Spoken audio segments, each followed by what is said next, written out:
Tout comme la technologie, le monde de la mode prend de plus en plus de belles tournures. Les hommes ainsi que les femmes porteront tout d'ici peu des chaussures à talons bien hautes. À l'origine, les talons furent portés par les hommes. Certains cavaliers de l'Antiquité, pour une meilleure position sur les étriers. Plus tard, en adoptant la botte dans leur tenue civile, certains hommes gardèrent le talon, qui devint dès lors partie intégrante de leurs chaussures. Certaines personnes l'ignorent, mais les hommes mettaient les talons, bien avant que les femmes ne commencent à en porter.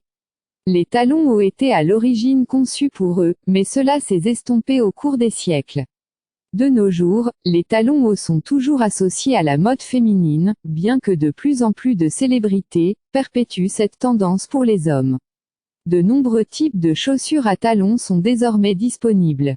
Les marques de créateurs comme Gucci, Maison Margiela et Saint Laurent savaient que les talons allaient refaire leur apparition dans la mode masculine et ont conservé l'idée de développer de nouveaux modèles. Les célébrités arborent fièrement leurs talons préférés. On peut voir de nombreux créateurs de mode très connus porter des talons hauts.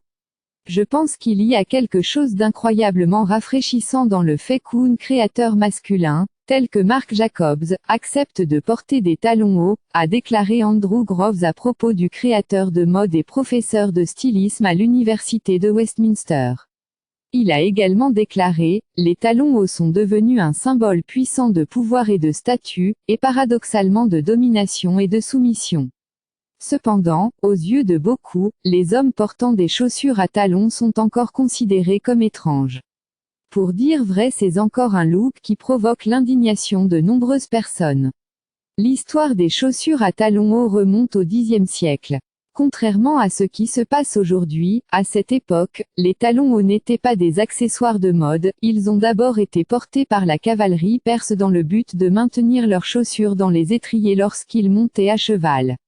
À la fin du XVIIe siècle, la Persiamania est devenue une tendance de mode dans toute l'Europe. À cette époque, la mode masculine mettait l'accent sur les mollets et les cuisses galbées des hommes.